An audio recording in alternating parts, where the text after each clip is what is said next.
가입자가 거의 2만 명에 이릅니다. 그래서 아. 은행에서 이 영업 비용 중에서 제일 큰 게 인건비인데요. 이 네. 인건비의 저축 절약이 굉장히 되면서 이 작년에 그 역사상 최대 순이익을 시중은행들이 거두었습니다. 그러니까 명예퇴직자가 많아지면서 인건비를 축소하는 효과가 지난해 있었다. 네, 그런 상황이 또 앞으로도 계속 있었네요.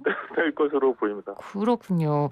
근데 이제 상황이 이렇다 보니까 정치권에서도 이 금융권, 시중은행들이 이런 이득을 챙기는 부분에 대해서 문제 제기가 좀 있었고, 그래서 노웅래 더불어민주당 의원이 이 금융위와 금감원이 대출금리에 대한 금리 원가를 좀 공개를 해서 시중은행들이 얼마나 폭리를 취하는지 이걸 좀 확인을 해봐야 된다, 이런 주장도 했었거든요. 근데 이 주장이 현실적으로 가능할까요? 어떻게 보십니까? 예, 그 아까 말씀드린 대로 은행이 이제 우리 같은 가게에 돈을 빌려주기 위해서 돈을 또 조달하는 그 비용, 그 이자인 코픽스랑 또 우리한테 막상 돈을 빌려주는 대출 금리는 다 공시가 되어 있습니다. 네. 이 공시 자료를 은행이 거짓으로 하지는 않기 때문에 이게 조그만 관심 있으면 그 금감원이나 금융위원회 자료를 찾아보면은 공시가 되어 있는 것을 볼 수가 있고요.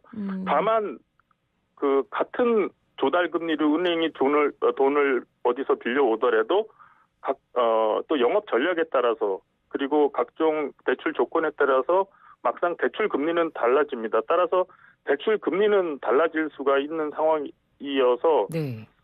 그게 뭐 누구는 높다, 누구는 낮다 대출 금리가 이렇게 말은 할 수 있지만 그 모든 정보는 거의 공개가 돼 있는 상황입니다.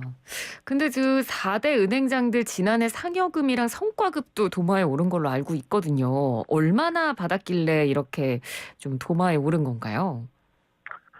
그 예를 들어서 뭐 4대 자산 규모에서 4대 은행이라고 하면 국민신한, 하나, 우리은행장을 네. 꼽는데요. 이 은행장 분들의 연봉이 정확히는 알려져 있지는 않지만 약 네. 연봉만 네. 그러니까 월급이죠. 연봉이죠. 네. 뭐 연봉이 한 5억 원 정도 되는 걸로 알려져 있습니다. 예. 근데 이분들이 이제 작년에 2021년에 상여금 우리가 보너스라고 하는데 이 보너스를 10억을 넘게 받았습니다. 네 은행장 모두. 그래서 이제 그 결과적으로 작년에 그 연봉과 상여금에서 시중은행 4대 은행장은 15억 원 정도 이상 이제 보상을 받은 거죠. 그리고 그게 더해서 이제 이런 시중은행들이 워낙 작년에 순이익을 많이 내다 보니까 일반 직원들도 높은 성과급을 계속 받고 있는데요. 재작년부터 받고 있는데 재작년에는 기본 연봉이 200% 정도를 일반 직원들이 받았고 네. 작년에는 무려 300% 성과급을 전체적으로 받은 것으로 알려지고 있습니다. 네. 그러니까 물론 은행도 기업이고 영업이익이 났으면 이제 구성원들한테 그 성과가 돌아가야 되는 건 맞습니다만, 은행에서 뭐 구성원들이나 은행장들이 이런 뭐 상여금을 받는 것 자체가 도마 위에 오르는 이유는 아무래도 이제 서민들이 은행이라는 창구를 통해서 이제 대출을 힘겹게 받고, 근데 그 대출에 관련된 이자로 은행이 수익을 내다 보니까 사실 기업이니까 충분히 그럴 수 있지만 또 한편으로는 비판에서는 완벽하게 벗어날 수는 좀 없을 것 같거든요. 어떻게 보세요?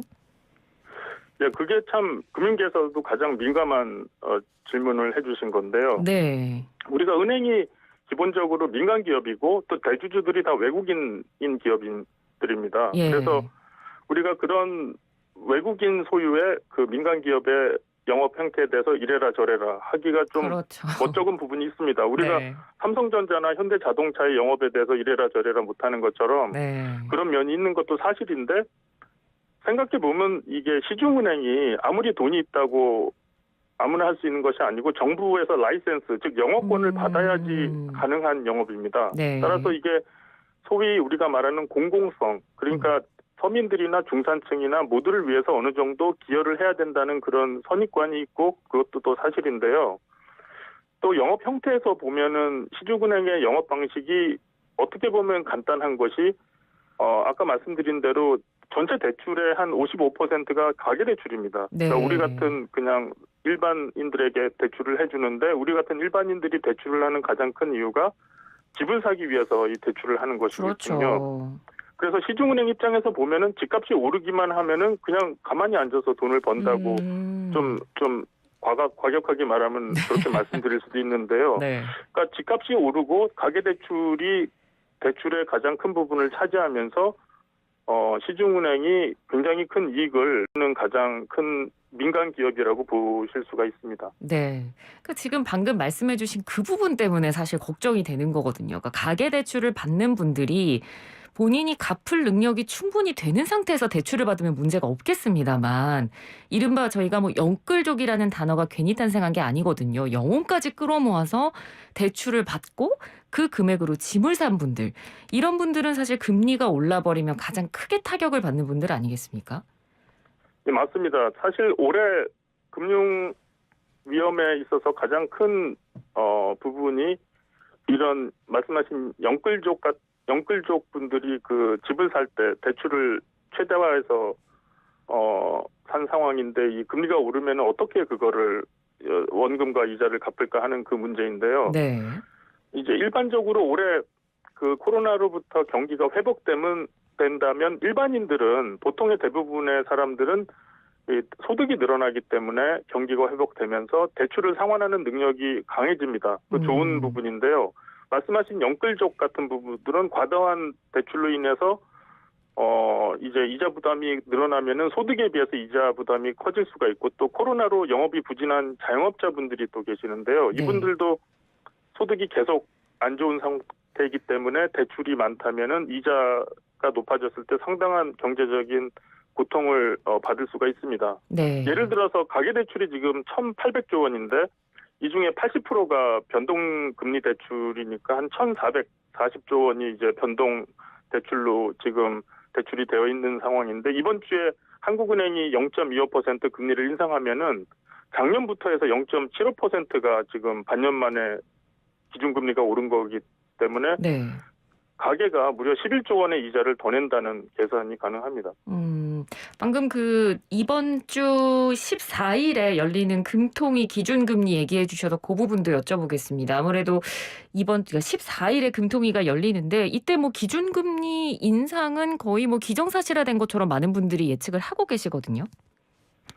예, 이제 14일에 이번 주 금요일 날 금융통화위원회에서 금리 결정을 하게 되는데 네. 지금 국내 한 18개 그 경제연구소가 있는데 그중에서 17개 경제연구소에서 그 금리를 0.25% 상승할 걸로 예측을 하고 있습니다. 거의 시장의 예측은 금리 인상으로 하고 있는데 막상 또 어떻게 될지는 사실은 알지를 못하고요. 네. 지금 한국은행 총재님의 임기가 3월에 이제 마치고 또 이런 되게 중요한 경제 의사 결정인데 금리 결정이라는 것이 정치권에서 지금 그 대선 때문에 이 금리에 대해서 살짝 관심이 좀 없습니다. 제가 보기에는. 네. 그래서 여기서 뭐 올려라 내려라 이런 어떤 그 여당과 야당에서 이렇게 토론이 있으면 좋은데 그런 게 전혀 없고 딴 데 신경이 가 있어서 한국은행이 원래 목표인 인플레이션 안정화를 위해서 금리를 인상하는 쪽으로 가지 않을까 싶습니다. 뭐 아무래도 아까 그 금리 인상 배경에 대해서 짚어주시면서 인플레이션 이야기도 해주셨습니다만 미국 연준도 사실 굉장히 중요한 변수라 저희가 안 볼 수가 없잖아요. 이 미국이 기준금리 인상, 뭐 양적 긴축을 지금 예상보다 빠르게 진행할 거다 이런 전망이 나오고 있기 때문에 우리나라 경제도 그만큼 영향을 받으니까 우리나라 금리도 미국을 어느 정도 이제 배경 삼아서 금리가 오를 것이다 이런 식으로 예측을 지금 하고 있는 거겠죠? 맞습니다. 지금 미국의 중앙은행인 연준이 올해 테이퍼링, 즉 통화 공급을 통화 공급하는 거를 줄여서 원래대로 돌아가는 것을 3월까지 마치겠다고 하고 그리고 이제 금리를 3번 정도 올해부터 올리지 않을까 이런 예상을 많이 해왔는데요. 네. 어제 파월 연준 의장의 재인준에 대한 그 바이든 대통령이 이번에 연준 파월 의장을 한 번 더 지명을 했는데 그걸 이제 청문회가 열렸는데 네. 그 파월 의장이 어제 중요한 그 말을 한 게 인플레이션을 확실히 안정화시키는 데 노력을 하겠다. 하지만 이자율을 충분히 낮게 유지를 하고 그 시장에 충격이 안 가도록 최선을 다하겠다. 이 덧붙이는 말을 했거든요. 네. 그래서 이제 미국 주식 시장이 막 1% 이상 폭등하고 어제 그랬는데 전 세계 이제 주식 시장이 폭등을 했죠. 근데 그게 생각만큼 말 그대로 해석하면 생각만큼 빨리 금리 인상을 하지 않겠다는 뜻으로 들리기 때문에 그 한국은행의 금리 인상이 미국 연준의 금리 인상에 영향을 받는 거는 사실이기 때문에 만약에 미국 연준이 금리 인상을 좀 늦추게 된다면 한국은행도 같이 금리 인상을 좀 늦추게 될 가능성도 있습니다. 알겠습니다. 자, 그러면 끝으로 이렇게 금리가 계속해서 오르면 대출을 받아야 되는 서민들 입장에선 가장 고민되는 게 이거거든요. 그러니까 뭐 지금 내가 변동금리를 가지고 있는데 고정금리로 갈아타야 되나, 금리를 어떻게 지금 우리가 전략적으로 봐야 되나, 이 부분을 궁금해하시는 분들이 많을 것 같아서 마지막으로 대출을 고민하고 있는 서민들을 위해서 교수님께 좀 팁을 주신다면요. 예, 그 대출을 고민하시면은 제가 생각하기에는 그 일반 서민분들이 은행에서 대출하는 것을 상당히 저자세로 하시는데요. 은행의 고객은 저축하는 사람이 아니라 대출을 받아가는 사람이 제일 큰 고객입니다. 은행에 네. 이익을 만들어주는 사람은 대출자인데요.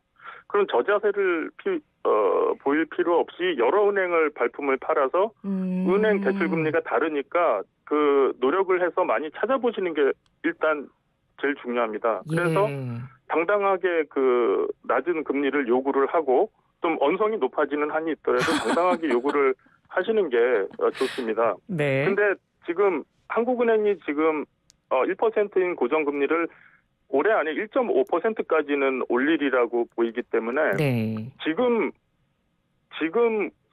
고정금리로 하시기에는 약간 위험이 있습니다. 더 이상 올리기는 어려울 걸로 봅니다. 예를 들어서 금리를 2%까지 올리기는 어렵기 때문에 아마도 그 고정금리 반 그리고 변동금리 반 정도로 안전하게 대출을 하시는 것이 어떨까 그렇게 추천을 드립니다. 네, 알겠습니다. 오늘 말씀 잘 들었습니다. 교수님 고맙습니다. 예, 감사합니다. 안녕히 계십시오. 네, 지금까지 이화여대 경제학과 김세환 교수였습니다.